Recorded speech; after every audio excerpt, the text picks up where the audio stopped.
सो bonus share जब कोई भी कंपनी जारी करती है तो उसकी आपको जानकारी एक वेबसाइट है चित्तौड़गढ़.com से नाम से, इसके जो होम पेज है उसी के ऊपर आपको जानकारी मिल जाती है, जैसे बोनस शेयर्स के बारे में भी कौन कौन सी कंपनी के बोनस शेयर्स आए हुए हैं। और दूसरी चीज़, एक जो मेन क्वेश्चन रहता है लोगों का कि का जो रिकॉर्ड डेट होती है उसके कितने दिन में हमारे पास में बोनस शेयर्स अकाउंट में आ जाते हैं। तो यहाँ पे मोस्टली 15 दिन का कंपनी के पास में टाइम होता है। 15 दिन में वो आपकी शेयर्स, जो एक्स्ट्रा शेयर्स आपके बोनस मिलने वाले हैं, वो आपके इंक्लूड कर दिए जाते हैं स्टॉक में।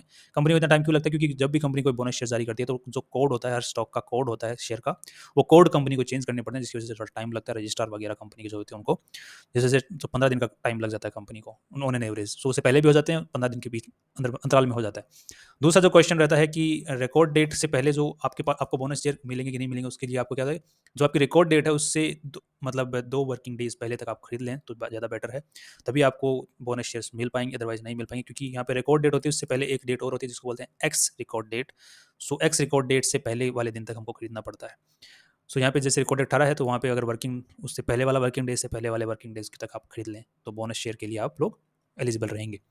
होता है उसके बाद में प्राइस किस तरीके से कैलकुलेट होता है, वो सिंपल है बोनस शेयर के अंदर में। जैसे मान लीजिए किसी स्टॉक का प्राइस 100 रुपये है, तो अगर वो कंपनी 1:1 के रेशियो में अगर शेयर जारी कर रही है तो जो स्टॉक का प्राइस होगा 50 रुपये आ जाएगा, राइट, क्योंकि कंपनी की ओवरऑल वैल्यू चेंज नहीं होती है। तो इसी तरह से अगर 1:3 के रेशियो में, 1:5 के रेशियो में अगर कंपनी जारी कर रही है, तो वहाँ पर क्या होगा, टोटल नंबर ऑफ शेयर्स कितने बढ़ जाएंगे, 6 हो जाएंगे। 6 हो जाएंगे तो अगर 100 रुपये का प्राइस है, टोटल नंबर ऑफ पहले शेयर्स कितने थे, एक शेयर था, अब एक शेयर के ऊपर कितने टोटल शेयर्स हैं, 6, तो 100/6 कर लो, तो वो जितना भी आएगा अगेन वो हो जाएगा।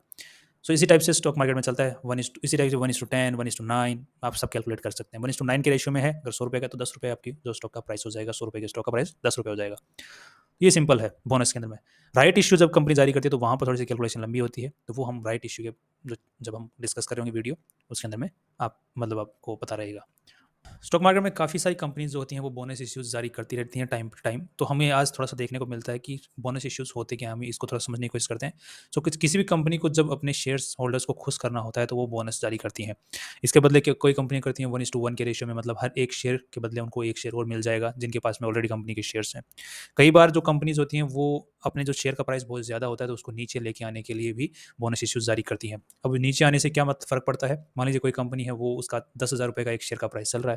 अब क्या होगा कि जो काफ़ी सारे लोगों की रेंज से बाहर हो जाता है ₹10,000 का एक शेयर, तो अब वो क्या करते हैं, उसकी प्राइस को नीचे लेके आने के लिए नुकसान तो कर नहीं सकती हैं अपना, तो कोशिश करेंगे कि उसकी वैल्यू वहीं की वहीं रह जाए कंपनी की, और जो टोटल नंबर ऑफ शेयर्स हैं वो बढ़ जाए, तो कंपनी बोनस जारी कर देती है।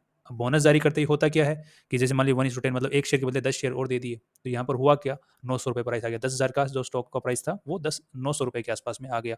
तो अब जो काफ़ी लोग हैं जो ₹10,000 पे नहीं इन्वेस्ट करने वाले थे, वो अब 900 के ऊपर इन्वेस्ट करना उनको थोड़ा-सा आसान और सिंपल और सस्ता लगेगा, वो इन्वेस्ट कर पाएँगे। सो ये कुछ रीज़न्स होते हैं जिनकी वज़ह से कंपनीज़ बोनस जारी करती रहती हैं, इन्वेस्टर्स को खुश करने के लिए, प्राइस को नीचे लेके आने के लिए, अपनी वैल्यूएशन बढ़ाने के लिए। सो ये काफ़ी सारे रीज़न्स हैं।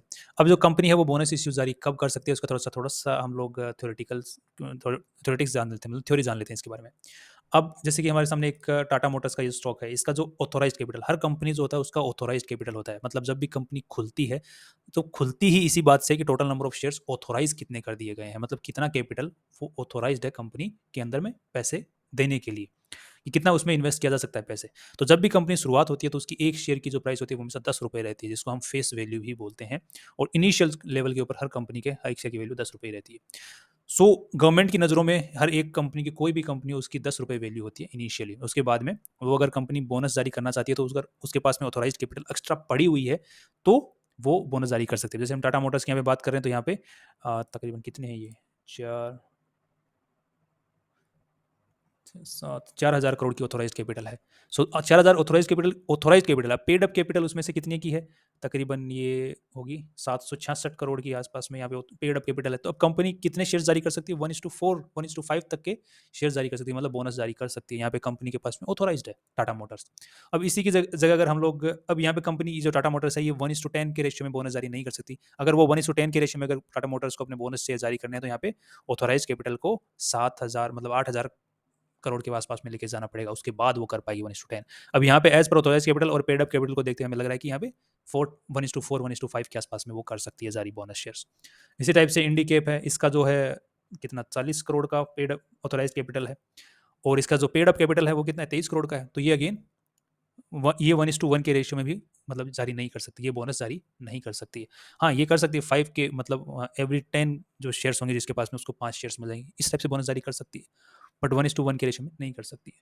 सो ऑथोराइज कैपिटल को बढ़ाना बहुत ज़रूरी है अगर आपको बोनस जारी करना है। अगर आपके पास ऑलरेडी ऑथोराइज कैपिटल बढ़ी हुई है, पेड अप कैपिटल मतलब आपने शेयर्स कम जारी कर रखे हैं, तो आप और शेयर जारी कर सकते हैं। तो और इस चीज़ के अंदर कंपनीज़ को क्या है, पैसा लगाना पड़ता है, खर्च करना पड़ता है, तो इसीलिए बोनस शेयर जब कंपनी जारी करती हैं, तो कंपनी का खर्चा होता है, एक्स्ट्रा खर्चा होता है। तो इसलिए बोलते हैं कि इन्वेस्टर्स को जब कंपनी डिविडेंड नहीं दे पाती तो बोनस शेयर जारी कर देती है, तो इन्वेस्टर्स को लगता है कि हाँ, कंपनी ने हमारे ऊपर खर्चा किया है और हमको एक्स्ट्रा शेयर्स दिए हैं।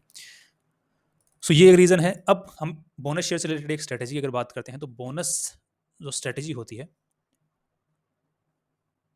तो एक जो स्ट्रेटेजी क्या है, हम सिंपल ये अपना सकते हैं कि कोई भी कंपनी अगर उसका स्टॉक बहुत महंगा है और हमको लगता है कि वो सिग्निफिकेंट बोनस शेयर जारी कर रही है, जिसकी वजह से स्टॉक का जो प्राइस है वो काफ़ी नीचे आ जाएगा, और जो दूसरे जो छोटे लेवल के जो इन्वेस्टर्स हैं वो भी इन्वेस्ट कर पाएंगे, इनकी रेंज में आ जाएगा, तो स्टॉक का प्राइस बढ़ने की उम्मीद है। तो हम ये सिंपल स्ट्रेटेजी अपना सकते हैं। अगर हमें कंपनी का स्टॉक अच्छा है, लेवल अच्छा है, ब्रेकआउट के लेवल पर बैठा हुआ है, और वो कंपनी बोनस लेके आ रही है, रिजल्ट भी अच्छे जारी कर रही है, तो हमारे पास में एक एड ऑन फीचर हो जाता है कि हमें उस कंपनी में इन्वेस्ट कर सकते हैं। हमें रिसेंटली मतलब उसके अंदर बहुत ही रिसेंट में प्रॉफिट्स देखने को मिल सकता है। सो ये एक पॉजिटिव रीज़न होता है। बाकी इससे रिलेटेड कोई और स्ट्रैटेजी हमारे मार्केट में मतलब एक रिस्क फ्री स्ट्रैटेजी कुछ है नहीं बोनस से रिलेटेड। बस ये सिंपल स्ट्रैटेजी है कि अगर कोई महंगा स्टॉक लग रहा है, वो छोटे शेयर होल्डर्स हैं उनकी रेंज में आ जाएगा, जिसकी वजह से वो स्टॉक बढ़ सकता है। सो एक पॉजिटिव इम्पैक्ट हो जाता है जो कि ऑलरेडी अच्छी कंपनी है उसके लिए। सो ये एक सिंपल स्ट्रैटेजी है बोनस शेयर की। सो ज़्यादातर अगर कंपनी 1:10, 1:5 के रेशियो में अगर करती है, मोस्टली अगर 1:1 के में भी कर देती हैं, तो कई बार सिग्निफिकेंट उछाल देखने को मिलता है स्टॉक के अंदर में।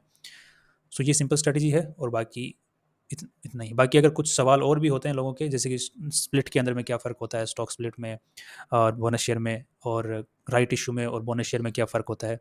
सो अगर ये समझ लीजिए स्प्लिट के अंदर तो ये हो गया, नंबर ऑफ शेयर्स बढ़ जाएंगे, ऑथोराइज कैपिटल का कोई रोल वहाँ पर है नहीं। बोनस बोनस इशू में और स्प्लिट में बस इतना ही फ़र्क है कि वहाँ पे ऑथोराइज कैपिटल का कोई रोल नहीं है, बोनस में ऑथोराइज कैपिटल का रोल है, इतना ही फ़र्क है। बाकी दोनों में ही नंबर ऑफ शेयर्स बढ़ते हैं, स्प्लिट के अंदर में भी और बोनस के अंदर में भी। राइट इशू में बस इतना फ़र्क है कि आपको अगर कोई एक्स्ट्रा शेयर्स अगर कंपनी देती है, तो उसके बदले आपसे पैसे लेती है, कम लेती है, जो भाव चल रहा था मार्केट में उससे कम लेती है, बट एक्स्ट्रा पैसे लेती है, तभी आपको एक्स्ट्रा शेयर्स जारी करती है।